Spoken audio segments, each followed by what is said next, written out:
ఈ అమ్మాయి పాలకూర అమ్మడానికి చూపిస్తున్నప్పుడు అందులో నోట్ల కట్ట దాచిపెట్టి ఉంటుంది.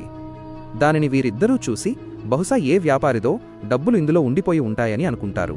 అందుకే అతను ఇలా అడుగుతాడు, అక్కా బహన్జీ, ఈ పచ్చని తాజా పాలకూర కట్ట ఎంత? దానికి ఆ అమ్మాయి, మొదటి విషయం ఏంటంటే నేను మీ అక్కను కాను, మీ కూతురి వయసుదాన్ని. ఈ పాలకూర కట్ట 1000 రూపాయలు అని చెబుతుంది. అప్పుడు ఆ అంకుల్ ఇలా అంటాడు, అయ్యో కూతురా, ఈ 10 రూపాయల పాలకూరను 1000 రూపాయలకు ఎందుకు అమ్ముతున్నావు? ఇది చాలా ఖరీదైనది. అప్పుడు ఆ అమ్మాయి, ఓహ్ అంకుల్, బహుశా మా గురించి మీకు తెలియదేమో అని అంటుంది. ఈ కూరగాయ జపాన్ నుండి వస్తుంది.